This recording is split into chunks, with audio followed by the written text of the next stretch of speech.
Hello, welcome to 80 Days of Writing with Alexis Marie Chute. 80 days. It is an awesome adventure. However, it is already riddled with failure. So today is day 9. Yesterday was supposed to be day 9. I missed a day. It's true. So I think this just illustrates the fact that life is crazy and unpredictable. Right now I'm curating and mounting a photography exhibition of the best of Canadian photography. And it is a big production. We are building walls, we're building a gallery space inside of a hotel. So it is a big production. I'm somewhat business on the top, party on the bottom. You can see my awesome paint clothes here.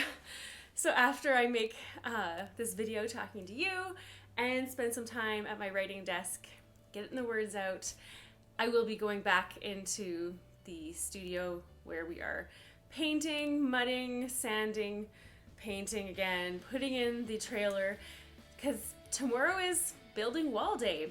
So I am sad and not disheartened, but I am disappointed in myself that I didn't get my writing done yesterday. At the same time, I think that failure is an important part of the journey of a book, the journey of anything you set your mind out to doing. Failure is, it's a part of life. And so depending on how you look at it, it can be either a detriment or a blessing. And I'm choosing to look at it as a blessing instead of, like I was picturing myself last night, sitting here at 11 o'clock talking to you and then trying to get my writing out. And instead I was like, you know what? I need a little bit of self-care right now. And so that's what I did. I got some sleep and now I'm ready to write a love scene. Woo! Anyway, I'm a little bit giddy about this. It's a nice change from doing hands-on kind of work and then doing like some mental, like emotional investment, creative instigation of words on paper and creating storylines and paths and journeys and plot twists. Just, it's so exciting. Anyway, so going back a couple days, on day 8, I wrote only 1,361 words. Again, that might seem like a failure when my goal is to write 2,000 words a day.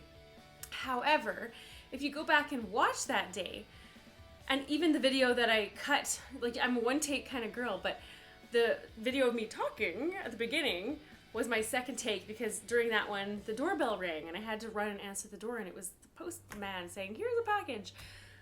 So that day I had phone call interruptions. The Alexa, if I say her name loudly, she'll start talking. I had those two things. I had the phone ring, which was in that video that I did post.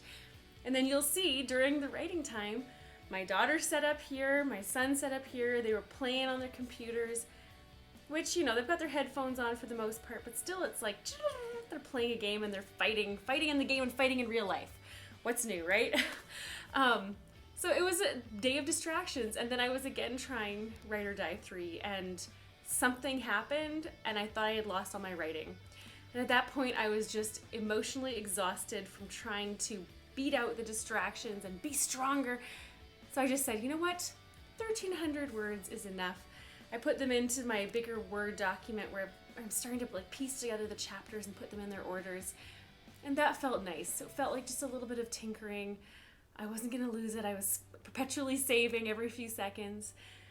So I think that with any journey, whether it's the trajectory of a story, the plot in a book, or a writing journey of 80 days, it's a long haul.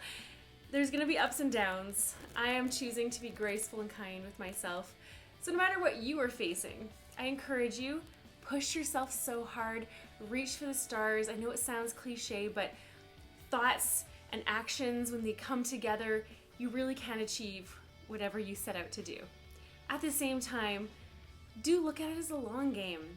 There's some things in life that, yes, we're going to have to snippety-snappity chug through, work hard in the short term to see the results. But most things, most big breaks have come from diligent, hard work over the long haul. So if you can put that into perspective, then I think you'll be ahead of the game. You don't have to spend any energy fretting or being angry with yourself or you know, being angry with external circumstances that like the phone rang, gosh dang it. But you can just take that energy instead and wrap it up and put it into words what you're really passionate about. So for me, when I look at the grand scheme of 80 days, a little self-care yesterday, a little bit of less writing, more sleeping while I had to get other things done. That's okay with me. I forgive myself, but now I'm excited to get down to business. And my goal today is to write 3,000 words. Like I said, I'm going to write a love scene. There's going to be lots of dialogue, people getting to know each other. And maybe a little kissing. Of course, a little kissing. What am I talking about? Of course, there'll be some kissing. But this is YA and adults. So, no, you know, it'll be left to your imagination what happens beyond there. Anyway, please join me, day 9, 3,000 words. Let's get to this. Mwah.